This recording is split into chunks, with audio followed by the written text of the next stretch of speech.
Salmos 19, do versículo 7 até ao 14.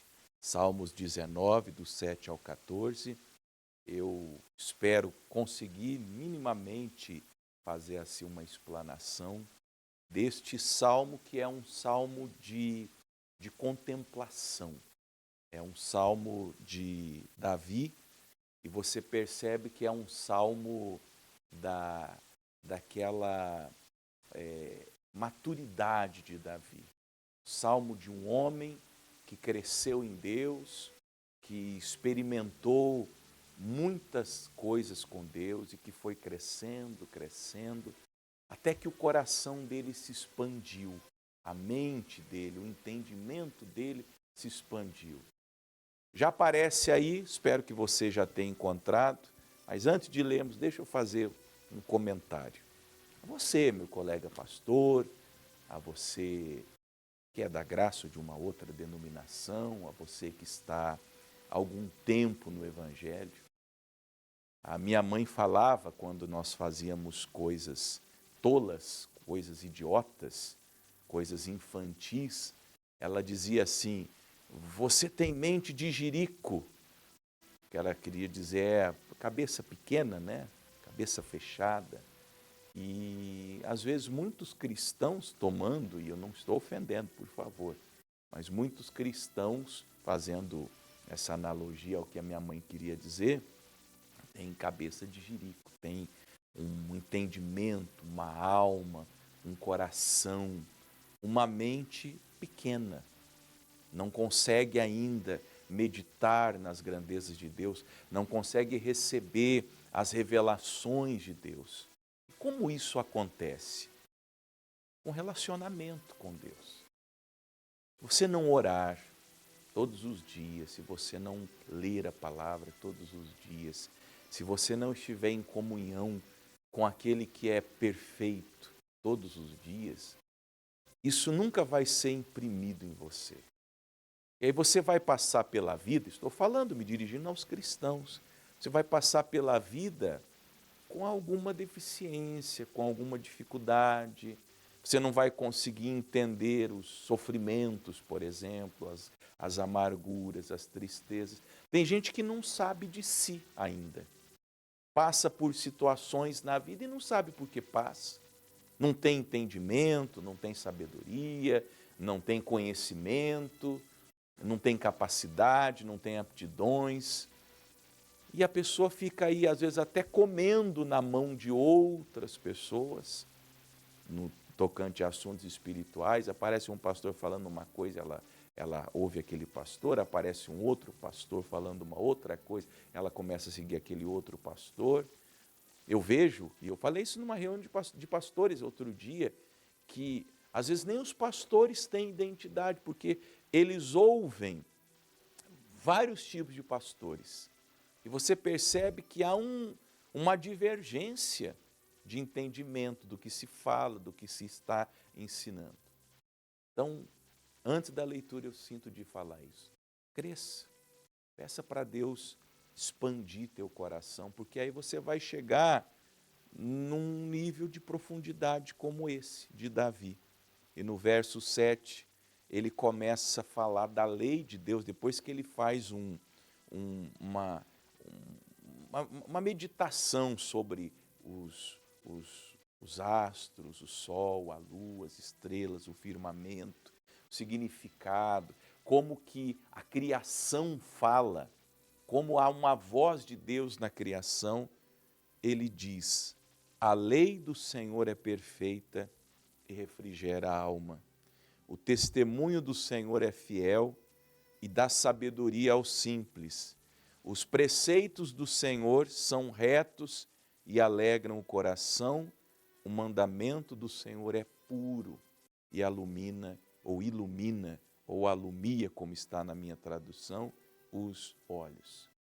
Ele mostrou 4 faces da palavra de Deus.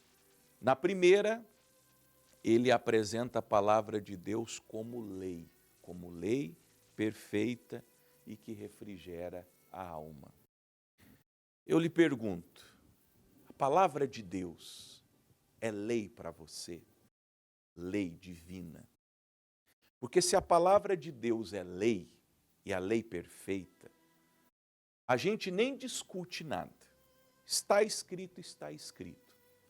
Vamos pôr a mão no vespeiro, o pastor Fernando já está com o couro duro, então eu vou pôr a mão no vespeiro.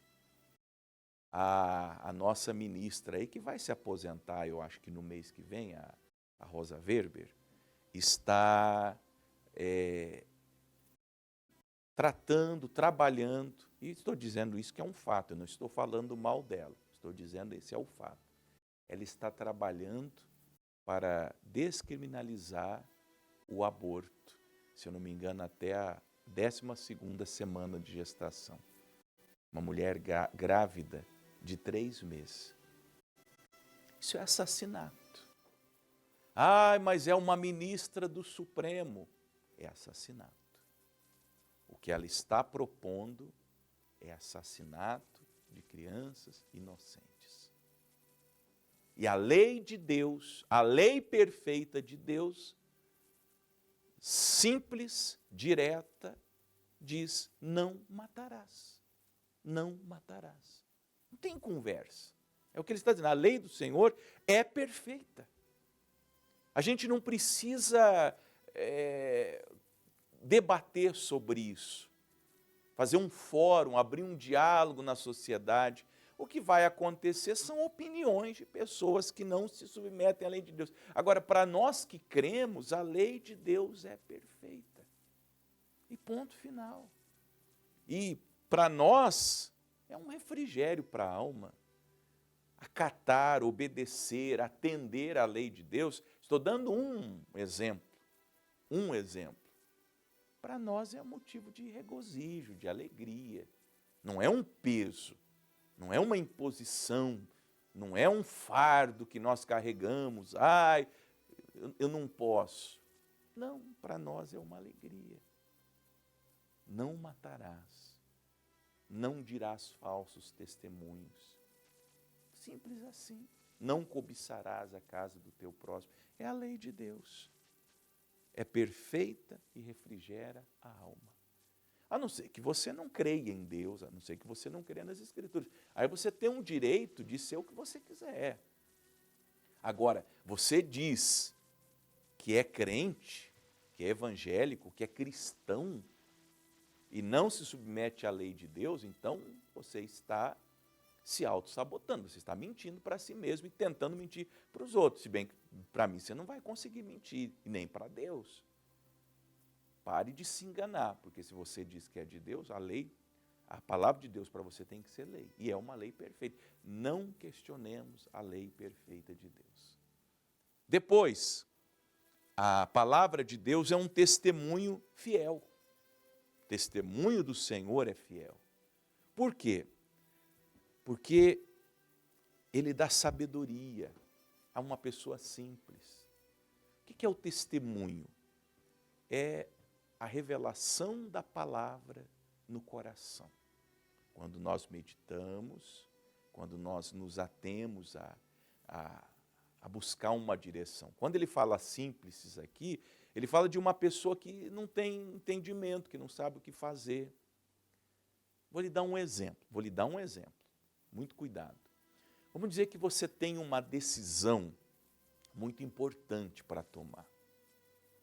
Para ficar mais claro, na área financeira, você é um jovem, um adolescente, uma pessoa no início da fase adulta, e você quer saber qual carreira seguir. Aí você pergunta para um monte de gente, pergunta para o seu pai, pergunta para a sua mãe, pergunta para os seus irmãos, pergunta para os seus amigos, talvez procure até o pastor da igreja. Cada um vai falar alguma coisa. Dizem que de médico e louco todo mundo tem um pouco.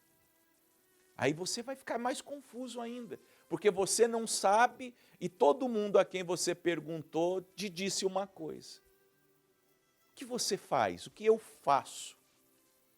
Eu fiz isso muitas vezes e continuo a fazer. Eu vou nas Escrituras. Não procurando, veja, não vou procurar um versículo, eu não vou procurar uma palavra, eu vou pedir a Deus um testemunho, uma palavra dentro do meu coração. Dentro do meu coração. Eu oro, eu busco e eu vou lendo as Escrituras. Vai chegar um momento que essa palavra vai falar comigo, é um testemunho. Testemunho é uma voz que fala com a gente. E esse testemunho do Senhor, veja, não é uma coisa da minha cabeça, não é uma mediunidade que eu tenha, não, é um testemunho de Deus. Depois que eu orei com constância, que eu meditei nas Escrituras, esse testemunho do Senhor fiel vai me dar sabedoria. E eu vou tomar a melhor decisão que alguém poderia tomar naquela área. Sem influência de ninguém, sem influência do meu coração, porque o coração é enganoso, nunca se esqueça disso. O coração é enganoso. Mas Deus falou comigo, eu entendi, e eu vou dar o passo certo. Pode ser que ninguém vai entender. Algumas decisões que a gente toma na vida, ninguém entende. Vou dizer que você está louco. Imagine você, de uma família rica, próspera, todo mundo aí se formou numa determinada área. Se você chegar amanhã e falar assim, eu serei um pregador do Evangelho, vão dizer que você é louco, é doido da cabeça. O que você vai ganhar? Quanto que você vai ganhar? Como que vai ser sua vida? Você não vai ter paradeiro. Mas se você estiver seguindo um testemunho do Senhor, o testemunho do Senhor é fiel e te dá sabedoria. Foi uma ação de sabedoria. Na verdade, você foi a pessoa mais sábia que existiu ali, porque você obedeceu a Deus. Os preceitos do Senhor, que são preceitos, são conjuntos de regras. Os preceitos do Senhor são retos e alegram o coração. São aquelas regrinhas de um determinado assunto. Oração. A oração tem seus preceitos, tem seus estatutos. Quais são? Oração é o tema genérico. Mas a oração, Jesus ensinou, por exemplo, que não importa o lugar. Se é de uma igreja que o pastor pede uma quantia dizendo que vai levar seu pedido lá em Jerusalém, você faz isso ainda? Pelo amor de Deus, você não faz mais isso, né? Porque Jesus, você já leu João 4, Jesus disse que não importa o lugar, se é aqui no Brasil, se é lá, é onde você estiver. E não tem que dar dinheiro, oração é uma conversa com Deus. Você pode entrar no teu quarto, fechar a tua porta e falar com Deus. São preceitos da oração, são estatutos, são conjuntos de regras. E eles estão aonde? Estão aqui nas Escrituras. Não é no que o pastor falou. Na verdade, tem coisa que pastor falou, que padre falou. Falou e fala, não é? Coisa que pastor falou e fala, coisa que padre falou e fala, que não está na Bíblia, não. Sabia? Não está na Bíblia. Se você quiser um dia conversar, pastor, eu tenho dúvida, tem uma coisa aqui que o pastor da minha igreja falou, que o padre da minha igreja falou. O senhor podia falar comigo se está na Bíblia? Eu posso. Tem uma pessoa que tem paciência para ensinar a Bíblia, sou eu. Eu vou sentar junto com você, você vai dizer, o que é? Ah, ele falou isso. Por exemplo, esse nem precisa você vir falar comigo, que é de dar oferta para pegar um pedido de oração e levar para o monte. Isso aí quem inventou no dia estava bêbado e drogado, porque não está na Bíblia, não. Isso ele só fez para conseguir teu dinheiro. Ele está conseguindo, hein? Que você é bobo, você não lê a Bíblia, você não tem os preceitos de Deus, os preceitos do Senhor são retos e alegram o coração. Porque você faz as coisas aí nessa igreja, você fica com o coração pesado, parece que não traz alegria. A gente tem um peso, uma condenação, uma culpa lá no íntimo da alma. O que é? Porque você não está seguindo os preceitos. Quando você segue os preceitos de Deus, você fica com o coração alegre. Tão bom quando a gente está seguindo a palavra. E para terminar, o mandamento do Senhor é puro e ilumina os olhos. Todo mandamento de Deus encaminha a nossa vida para a pureza. Todo. Pureza. Pureza de coração, pureza de olhar, pureza de sentimento. Lembra quando Jesus falou nos evangelhos, se o teu olho direito te escandalizar, arranca e joga fora. Se teu braço direito te escandalizar, arranca e joga fora. Se teu pé direito te escandalizar, arranca e joga fora. Ele falou do olho, do braço e da perna. O olho é aquilo que vê, A mão é aquilo que faz, a perna é por onde anda. A gente tem que romper. O mandamento de Deus é você romper com tudo aquilo que te faz uma pessoa impura. Pastor, eu tenho um problema com pornografia, eu tenho um problema com televisão. Então, não é que você vai arrancar teu olho, mas seria bom até você jogar fora essa televisão, jogar fora esse celular, jogar fora, cortar a tua internet, tirar a Netflix. Acho que é a melhor coisa que você poderia fazer. Por quê? Porque o mandamento de Deus nos encaminha para a pureza. Com um coração puro, com um olhar puro, com um sentimento puro, com a mente pura, é que a gente vai para o céu. É melhor, aí ele disse no final, você entrar no reino faltando um membro do que você ter o teu corpo perfeito e para o inferno. Que ele queria dizer, às vezes a gente tem que ser muito severo na decisão de obedecer um mandamento de Deus, porque é melhor que você vá com alguma coisa pendente na sua vida, às vezes sendo taxado até assim de uma pessoa meio biruta, do que você ir para o inferno. E o que mostra é que a gente precisa tomar uma decisão. Eu vou dizer isso com muito temor, sem citar nomes. Eu fiz um atendimento pelo Paraná na Graça, a pessoa que me assistiu, Paraná na Graça, uns 3 meses atrás. E essa pessoa não é da minha igreja, não é da Graça, é de uma outra denominação.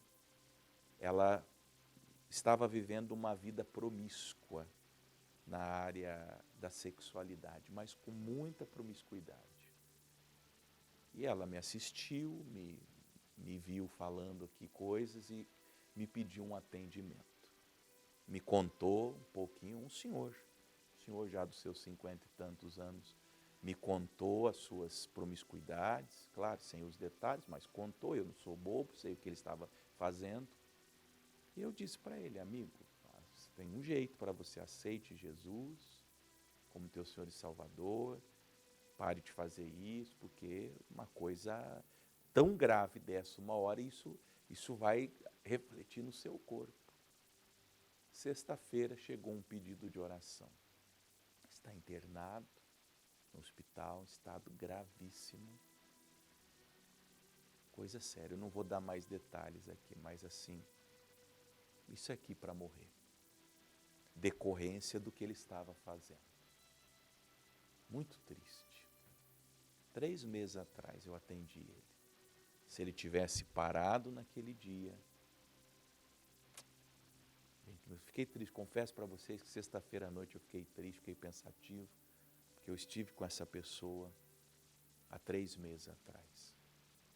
Então, tem que seguir o mandamento de Deus. Ele é puro, ele te ilumina os olhos. Eu não consigo sair dessa vida, pastor. Comece a obedecer o mandamento que os seus olhos vão ser iluminados.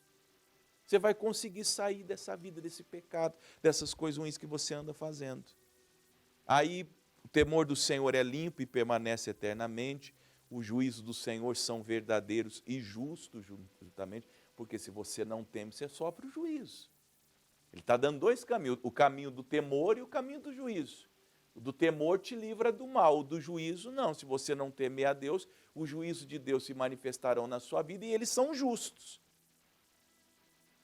A pessoa lê a Bíblia, os que são contrários à Bíblia, né?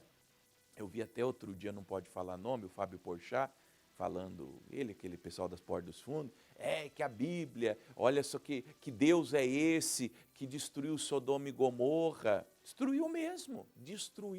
E os juízos de Deus são justos, são verdadeiros e justos, juntamente.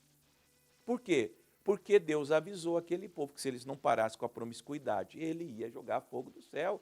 E jogou, ele joga, ele é justo. A Bíblia é um livro de violência, não, a Bíblia é um livro que conta também a justiça de Deus. Ele vai lançar as pessoas que não se converterem no inferno. Só vocês lerem as palavras de Deus.